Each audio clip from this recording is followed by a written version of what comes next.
விஜயோட கடைசி படமான ஜனநாயகன் ரிலீஸ் ஆகிறதுல மிகப்பெரிய சிக்கல் ஏற்பட்டிருக்குங்க. அந்த படத்துக்கு தணிக்கை சான்றிதழ் கேட்டு ஏற்கனவே விண்ணப்பிச்சிருந்தாங்க. ஆனால் அது கொடுக்காம இழுத்தடிச்சுக்கிட்டே இருக்கிறதா ஒரு குற்றச்சாட்டு இருந்துட்டு இருந்துச்சு. தாவகோட நிர்வாகி அவங்க கூட அந்த மாதிரி குற்றச்சாட்டுலாம் வச்சுட்டு இருந்தாங்க. இந்த சூழ்நிலையில் இது தொடர்பான வழக்கு சென்னை உயர்நீதிமன்றத்தில் நடக்கும்போது அங்கே சொல்லியிருக்கிறாங்க, தீர்ப்பு படம் ரிலீஸ் ஆகும்னு சொல்லியிருக்காங்க, அந்த தேதியில் வழங்கப்படும் அப்படின்னு சொல்லியிருக்காங்க. இதனால் அந்த தேதியில் தீர்ப்பு உங்களுக்கு சாதகமாக வந்துச்சுன்னா போச்சு, இல்லை அப்படின்னா படம் ரிலீஸ் ஆகாது, சந்தேகமா அப்படிங்கிற ஒரு இதில் போயிடும், ரிலீஸ் ஆகாமல் தள்ளி தான் போவோம் அப்படிங்கிற ஒரு சூழல் ஏற்பட்டிருக்கு. சரி, கோர்ட்டில் அப்படி என்னதான் வாதம் நடந்துச்சு அப்படின்னு பார்த்தோன்னா ரொம்ப காரசாரமான வாதம்லாம் நடந்துச்சு. அங்கே தணிக்கை வாரியம் ஒரு வாதம் வச்சாங்க, தயாரிப்பு நிறுவனம் ஒரு வாதம் வச்சாங்க, நீதிபதிகள் பல கேள்விகளை கேட்டாங்க. இதெல்லாம் கேட்கும்போது இவ்வளோ விஷயங்கள் இருக்கா அப்படிங்கிற மாதிரி இருந்துச்சு. சரி, இந்த படத்துக்கு இவ்வளோ இது பண்ணுறாங்க அப்படின்னு சொல்லிட்டு ஒரு டவுட் எல்லாத்துக்குமே வரும். இதில் முழுக்க முழுக்க அரசியல் தான் பேசியிருக்காங்கன்னு ஏற்கனவே நம்ம பார்த்துருக்கோம். அரசியலை தாண்டி இந்த படம் விஜயோட கடைசி படம், இப்போ எலெக்ஷன் வேற வரப்போகுது அப்படிங்கிறதுனால நிறைய அழுத்தங்கள் விஜய்க்கு இருக்கும் அப்படின்னு சொல்லிட்டு சொல்லப்படுது. ஆனால் விஜய்க்கும் இந்த படத்துக்கும் என்னங்க சம்மந்தம்? படம் ரிலீஸ் ஆனால் பட தயாரிப்பு நிறுவனத்துக்கு தான் பெனிஃபிட், இல்லை அப்படின்னா லாஸ் அவங்களுக்கு தான்.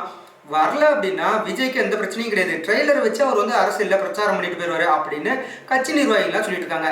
ஆனால் படத்தில் எப்படியாவது திட்டமிட்டபடியே 9ஆம் தேதி ரிலீஸ் பண்ணியே ஆகணும்னு சொல்லிட்டு படத்தோட தயாரிப்பாளர் தயாராகிட்டு இருக்கிறாங்க.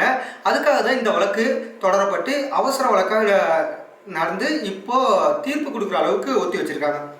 அந்த கோர்ட்டில் தயாரிப்பு நிறுவனம் இவங்க எல்லாமே, அப்புறம் தணிக்கை வாரியம் இவங்க எல்லாம் எப்படி வாதங்களை முன் வச்சாங்க, என்னென்ன வாதங்களை முன் வச்சாங்க அப்படின்னு கேட்டிங்கன்னா அப்படியே ஒரு பக்கம் தலை சுத்த ஆரம்பிச்சிருங்க. அது என்ன அப்படின்னு பார்க்கலாம். தணிக்கை சான்றிதழ் தரப்புல என்ன சொன்னாங்க அப்படின்னா, சான்றிதழ் வழங்காமல் நிறுத்துறதுக்கு தணிக்கை வாரிய தலைவருக்கு அதிகாரம் இருக்கு அப்படின்னு சொல்லியிருக்காங்க. தணிக்கை குழு உறுப்பினர்கள் ஆட்சேபனை தெரிவித்தா மறு ஆய்வுக்கு அனுப்பப்படும், அதன்படி தான் இப்போதைக்கு அனுப்பப்பட்டிருக்கு அப்படின்னு சொல்லியிருக்காங்க. திருப்தி இல்லை அப்படின்னா மறு ஆய்வுக்கு அனுப்பப்படுறது வழக்கமான ஒன்று தான். முதல் தணிக்கை குழுவில் இருக்கணும் 5 பேர் மறு ஆய்வுக்கு குழுவில் இருக்க மாட்டாங்க அப்படின்னு தணிக்கை வாரியம் சொல்லியிருக்கு. அந்த வேறு 5 பேர் இருக்கிறதுனால புதிய குழுவில் இருக்கிறவங்க அவங்க வித்தியாசமாக அதை படத்தை பார்த்துட்டு அது வந்து கருத்து சொல்லி சான்றிதழ் வழங்கலாமா இல்லையா அப்படிங்கிறத வந்து சொல்லுவாங்க அப்படின்னு சொல்லி தணிக்கை வாரியம் நீதிமன்றத்தில் சொல்லியிருக்காங்க. அப்போது நீதிபதிகளை ஒரு கேள்வி கேட்குறாங்க, மறு ஆய்வுக்கு அனுப்பப்பட்டது குறித்து படக்குழுவுக்கு ஏற்கனவே சொன்னீங்களா இல்லையா அப்படின்னு சொல்லிட்டு ஒரு கேள்வி கேட்குறாங்க. அதுக்கு படத்துக்கு சான்றிதழ் வழங்க கோரி டிசம்பர் 18ஆம் தேதி தான் படக்குழு வந்து விண்ணப்பம் செஞ்சாங்க.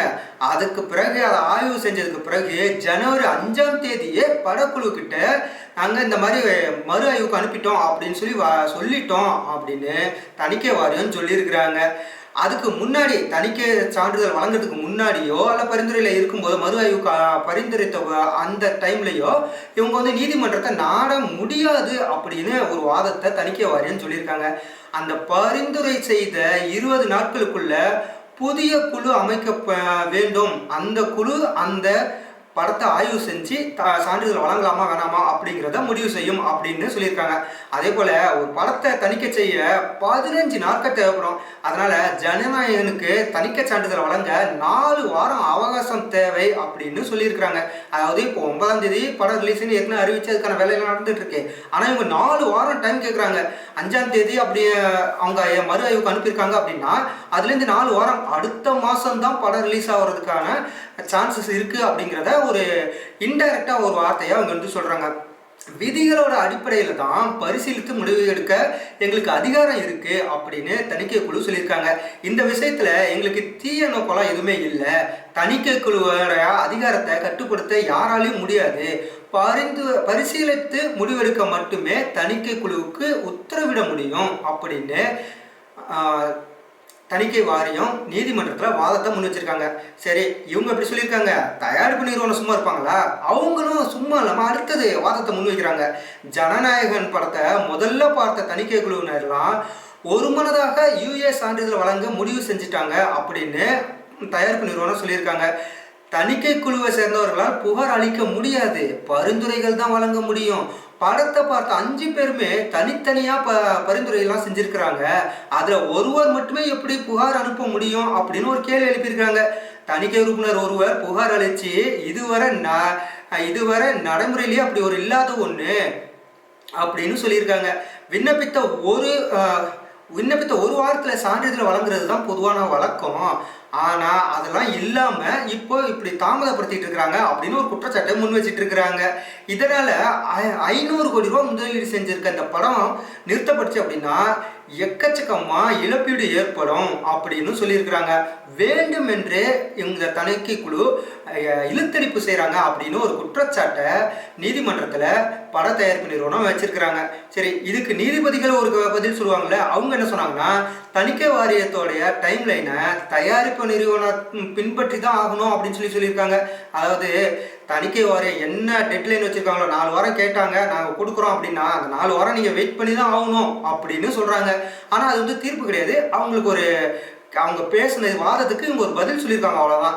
இதுக்கு தயாரிப்பு நிறுவனம் அடுத்ததாக பெரும்பான்மை உறுப்பினர்கள் சான்று வழங்க பரிந்துரைச்சிருக்காங்களே. பெரும்பான்மை இல்லாவிட்டாலும் மறு ஆய்வுக்கு அனுப்ப வேணும், உறுப்பினர்கள் முடிவை எப்படி செல்லாதுன்னு சொல்ல முடியும் அப்படின்னு ஒரு கேள்வியையும் முன் வச்சிருக்காங்க தயாரிப்பு நிறுவனம். அதுக்கு தணிக்கை வாரியம் என்ன சொல்லியிருக்காங்கன்னா, ஜனநாயகன் தணிக்கை சான்று விவகாரம் நேர்மையுடன் நடைபெற்றிருக்கு, இதில் வேற யாருடைய இன்ஃப்ளூயன்ஸும் கிடையாது அப்படின்னு சொல்லியிருக்காங்க. இதுக்கு தயாரிப்பு நிறுவனம் நாளை மறுநாளில் வந்து நாங்கள் ரிலீஸுக்கு நாங்கள் எல்லாத்தையும் பிளான் பண்ணிட்டோம், அதாவது ஜனவரி 9ஆம் தேதி ரிலீஸுக்கு எல்லாத்தையும் பிளான் பண்ணிட்டோம் அப்படின்னு சொல்லிட்டு, அதனால் இப்போவே தீர்ப்பு சொல்லுங்கள் அப்படின்னு தயாரிப்பு நிறுவனம் கேட்டிருக்கிறாங்க. அதுக்கு நீதிபதிகள்லாம் இன்னைக்கே நீங்கள் வாதத்தை எல்லாத்தையும் முடிச்சிருங்க, முடிஞ்ச அளவுக்கு படம் ரிலீஸ் ஆகிற அன்னைக்கு, அதாவது நாளை மறுநாள் அன்னைக்கு நாங்கள் தீர்ப்பு வழங்க முயற்சி செய்கிறோம் அப்படின்னு நீதிபதிகள் சொல்லியிருக்காங்க. இப்படி இருக்கிறதுனால படம் திட்டமிட்டபடி 9ஆம் தேதி ரிலீஸ் ஆகுமா அப்படிங்கிறது கேள்விக்குரியதாக இருக்குது. ஏன் அப்படின்னா சான்றிதழ் வழங்கலாமா வேணாமா அப்படிங்கிற அந்த கேஸையே, அதோட தீர்ப்பு ஜனவரி 9ஆம் தேதி ரிலீஸ் அன்னைக்கு தான் தீர்ப்பு வழங்க போகிறாங்க அப்படின்னா அன்னைக்கு மார்னிங் ஷோலேருந்து எந்த ஷோவும் வர்றதுக்கு வாய்ப்பு இல்லை. அப்படி இருக்கும்போது இந்த படம் 9ஆம் தேதி திட்டமிட்டபடி ரிலீஸ் ஆகிறதுக்கு வாய்ப்பு மிக மிக மிக மிக குறைவு அப்படின்னு தான் சொல்லப்படுது. அதே போல் விரைந்து முடிவெடுக்க தணிக்கை வாரியத்துக்கு உத்தரவிட்டு ஒரு தீர்ப்பு வழங்கினாங்க அப்படின்னா அடுத்த ஒரு வாரம் தள்ளி போகிறதுக்கு வாய்ப்பு இருக்குது. அதிகபட்சமாக குறுகிய காலத்துக்குள்ளே முடிக்கணும்னு சொன்னால் கூட ஒரு வாரம் தள்ளி போகிறதுக்கு வாய்ப்பு இருக்குது. இல்லை அப்படின்னா அவங்க கேட்டது போல் 4 வாரம் காத்திருந்து தான் ஆகணும் அப்படின்னு சொல்லிட்டு நீதிபதிகள் ஒரு உத்தரவை பிறப்பிச்சாங்க அப்படின்னா வேற வழியே இல்லை. ஜனவரி மாதம் இல்லை, அதுக்கு அடுத்த மாதம் தான் இந்த படம் ரிலீஸ் ஆகிற மாதிரி இருக்கும். ஜனநாயகன் படத்துக்கு தமிழ்நாடு அரசு முட்டுக்கட்டை போட்டாங்கன்னா அது வேற மாதிரி.